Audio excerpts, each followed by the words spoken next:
समझदार पत्नी और भोला पति। गांव के किनारे एक छोटा सा घर था। मिट्टी की दीवारें, आंगन में तुलसी का चौरा और छत पर टीन की चादर। उसी घर में रहते थे रामू और उसकी पत्नी सीता।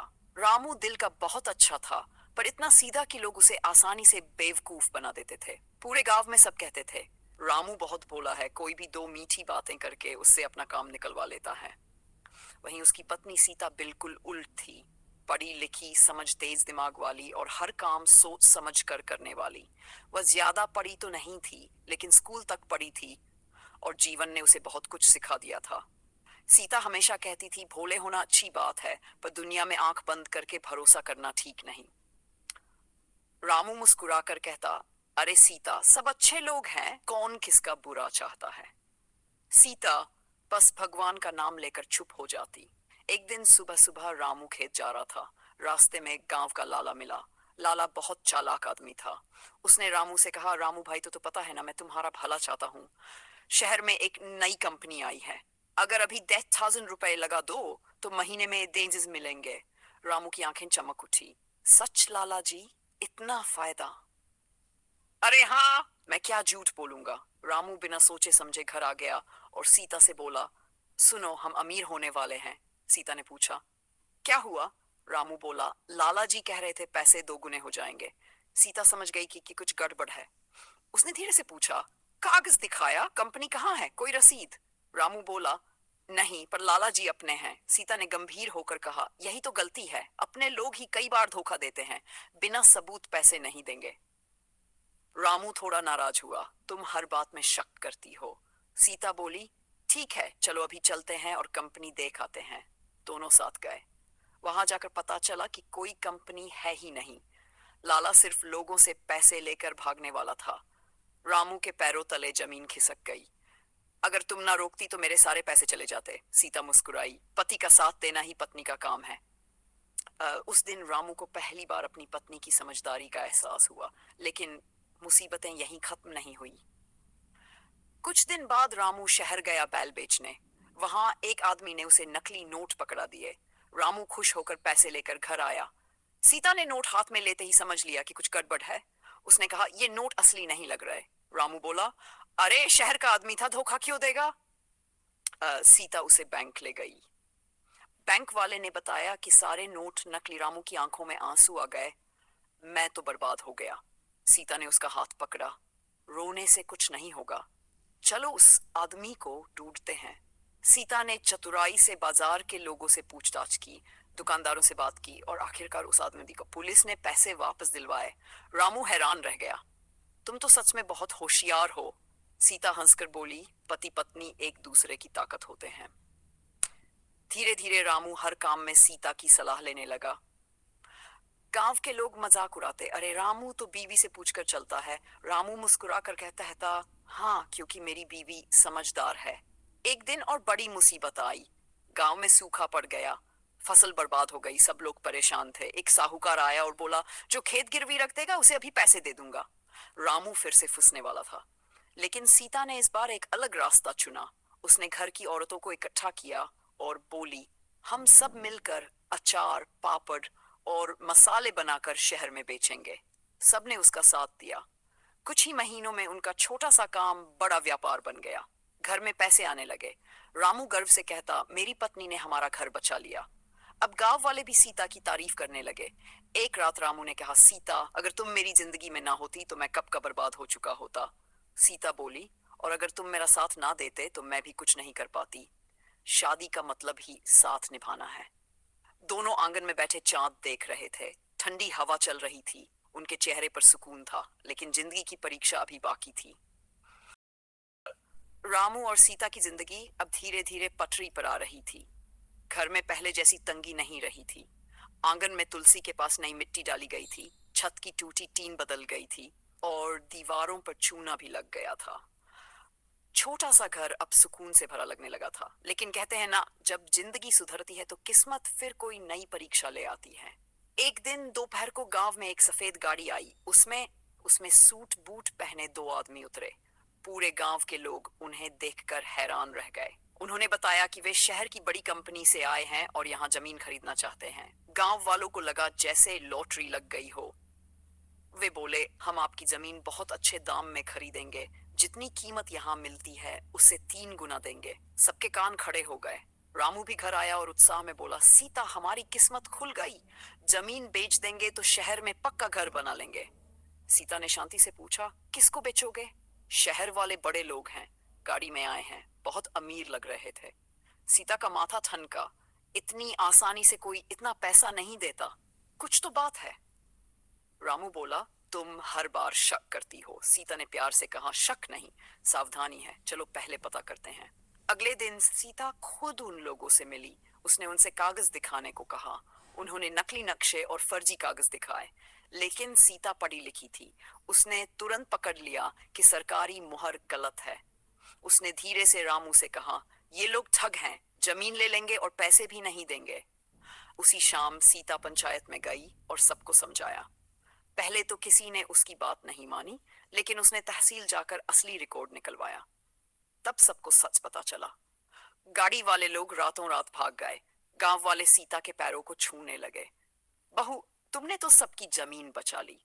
रामू की आंखें गर्व से भर आई। उसे पहली बार लगा कि उसकी पत्नी सिर्फ घर संभालने वाली औरत नहीं, बल्कि पूरे गांव की ताकत है। दिन बीतते गए। अब सीता ने सोचा कि रामू को भी थोड़ा समझदार बनाना चाहिए। हर बार बचाना ठीक नहीं। एक दिन उसने रामू से कहा, तुम पढ़ना सीखो। रामू हंस पड़ा, अब इस उम्र में? सीता बोली, उम्र नहीं, इच्छा मायने रखती है। रात को खाना खाने के बाद सीता उसे अक्षर सिखाने लगी। आ, ई, ई। रामू बच्चे की तरह सीखने लगा। धीरे धीरे वह अपना नाम लिखने लगा, हिसाब समझने लगा। एक दिन बाजार में दुकानदार ने उसे ज्यादा पैसे वापस दे दिए। पहले वाला रामू शायद चुपचाप रख लेता, लेकिन अब उसने कहा, भैया आपने ज्यादा दे दिए। दुकानदार हैरान रह गया। घर आकर उसने सीता से कहा, आज मुझे बहुत अच्छा लगा, सही काम करके मन हल्का हो गया। सीता मुस्कुराई। ईमानदारी सबसे बड़ी कमाई है। लेकिन तभी एक और मुसीबत आ गई। रामू के चाचा के बेटे शंभू ने लालच में आकर उनकी जमीन पर दावा कर दिया। बोला, ये जमीन हमारी है, कागज हमारे पास हैं। रामू घबरा गया। अब क्या होगा? केस हो जाएगा तो सब खत्म। सीता ने कहा, डरोगे तो लोग दबाएंगे। वह खुद तहसील, वकील और सरकारी दफ्तरों के चक्कर लगाने लगी। फाइल देखी, पुराने रिकॉर्ड निकलवाए, गवाह जुटाए। गांव वाले हैरान थे। एक औरत इतना सब कैसे कर रही है? महीनों की मेहनत के बाद कोर्ट ने फैसला सुनाया, जमीन रामू की है। रामू की खुशी का ठिकाना नहीं रहा। उसने सबके सामने कहा, आज जो कुछ है मेरी पत्नी की वजह से है, मैं तो बस नाम का मालिक हूं। सीता ने उसे रोका, नहीं, हम दोनों साथ हैं तभी घर चल रहा है। धीरे धीरे उनका छोटा सा कारोबार भी बढ़ गया। अचार पापड़ अब शहर की दुकानों में बिकने लगे। घर में सिलाई मशीन भी आ गई। सीता और गांव की औरतें मिलकर काम करती, हंसती, गाती। घर में खुशहाली आने लगी। एक शाम रामू ने आकाश की तरफ देखकर कहा, भगवान, मुझे सबसे बड़ी दौलत मिल गई, मेरी पत्नी। सीता ने हल्के से मुस्कुराकर कहा, और मुझे सबसे बड़ा भरोसा, मेरा पति। लेकिन उसी रात दरवाजे पर जोर से दस्तक हुई। कोई भारी आवाज में चिल्ला रहा था, रामू, दरवाजा खोलो, बड़ी मुसीबत आ गई है। कौन था वो? क्या नई परेशानी आने वाली थी? क्या फिर सीता अपनी समझदारी से सब संभाल पाएगी? ये सब आगे के भाग में। समझदार पत्नी और भोला पति। उस रात दरवाजे जोर जोर से दस्तक हो रही थी। रामू घबरा गया। सीता ने दीपक उठाया और दरवाजा खोला। बाहर गांव का चौकीदार खड़ा था, सांस फूल रही थी। उसने कहा, रामू, जल्दी चलो, बाजार में आग लग गई है। कई दुकानों के साथ तुम्हारा अचार पापड़ वाला गोदाम भी जल रहा है। रामू के हाथ से लोटा गिर गया। उसके चेहरे का रंग उड़ गया। वह वहीं जमीन पर बैठ गया। सब खत्म, हमारी सारी मेहनत खत्म। लेकिन सीता ने उसका हाथ कसकर पकड़ा। घबराने से कुछ नहीं होगा, चलो। दोनों भागते हुए बाजार पहुंचे। आग बहुत फैल चुकी थी। लोग बाल्टियों से पानी डाल रहे थे। धुआं आसमान तक जा रहा था। उनका छोटा सा गोदाम आधा जल चुका था। रामू रोने लगा, सीता, सब खत्म हो गया, अब हम फिर से गरीब हो जाएंगे। सीता की आंखों में आंसू थे, लेकिन आवाज मजबूत थी, नहीं रामू, जब हाथ पैर सलामत हैं तो कुछ भी खत्म नहीं होता। उसने तुरंत औरतों को इकट्ठा किया, बचा हुआ सामान बाहर निकाला, पुलिस और फायर ब्रिगेड को खबर करवाई। घंटों की मेहनत के बाद आग बुझी। कुछ सामान बच गया, पर बहुत नुकसान हुआ। अगले दिन रामू चुपचाप अब बैठा था, खाना भी नहीं खा रहा था। बोला, मैं मनहूस हूं, मेरे कारण ही हर बार मुसीबत आती है। सीता उसके पास बैठी और वो मुसीबत इंसान की परीक्षा ले लेती है, सजा नहीं देती। हम फिर से शुरू करेंगे। रामू बोला, लेकिन पैसे कहाँ से आएंगे? सीता ने मुस्कुराकर कहा, दिमाग से। अगले ही दिन उसने शहर जाकर दुकानदारों से बात की। बोली, हमारा सामान बहुत बिकता था, आप हमें थोड़ा उधार दे दो, हम धीरे धीरे चुका देंगे। कई दुकानदार तैयार हो गए क्योंकि उन्हें सीता पर भरोसा था। उसने गांव की औरतों से कहा, हम पहले से ज्यादा मेहनत करेंगे। सबने उसका साथ दिया। दिन रात काम शुरू हो गया। कोई पापड़ बेलता, कोई अचार डालता, पैकिंग करता। रामू भी अब समझदार हो गया था। हिसाब किताब लिखता, सामान पहुंचाता। धीरे धीरे उनका काम पहले से भी ज्यादा चलने लगा। एक दिन शहर के एक बड़े दुकानदार ने कहा, तुम्हारा सामान बहुत अच्छा है, हम इसे अपने ब्रांड से बेचेंगे। रामू को फिर जल्दी भरोसा हो गया। बोला, हाँ हाँ, दे देते हैं। लेकिन सीता ने कागज ध्यान से पढ़े। उसमें लिखा था कि वे सारा हक कंपनी को दे देंगे और बाद में उन्हें कुछ नहीं मिलेगा। सीता ने तुरंत मना कर दिया। रामू बोला, इतना बड़ा मौका था। सीता बोली, लालच में बड़ा नुकसान छिपा होता है, अपना छोटा सही पर अपना होना चाहिए। कुछ महीनों बाद सच में वही कंपनी कई लोगों को धोखा देकर भाग गई। रामू ने राहत की सांस ली। अब उसे पूरी तरह समझ आ गया था कि सीता क्यों हर बात सोच समझ कर करती है। समय बीतता गया। उनका घर खुशियों से भर गया। मेहनत रंग लाई। उन्होंने पक्का मकान बनवाया, आंगन में नीम का पेड़ लगाया, 2 गायें खरीदी। सब ठीक चल रहा था। तभी एक दिन रामू बुरी तरह बीमार पड़ गया। तेज बुखार, कमजोरी, काम बंद। डॉक्टर ने कहा, लंबा इलाज चलेगा। घर की जिम्मेदारी पूरी तरह सीता पर आ गई। दिन में काम, रात में पति की सेवा, दवा, खाना, देखभाल। कई रातें उसने जाग कर काटी। खुद नहीं सोई पर रामू को सोने दिया। एक रात रामू ने धीमे से कहा, सीता, मैंने तुम्हें जिंदगी भर सिर्फ तकलीफ दी। सीता की आंखें भर आईं। ऐसी बातें मत करो, पति का साथ निभाना मेरा फर्ज है। तुम ठीक हो जाओ, बस यही दुआ है। कई महीनों की सेवा और दवा से रामू ठीक हो गया। उस दिन उसने सीता के सामने हाथ जोड़ दिए। आज से मैं कभी बिना सोचे कोई फैसला नहीं लूंगा।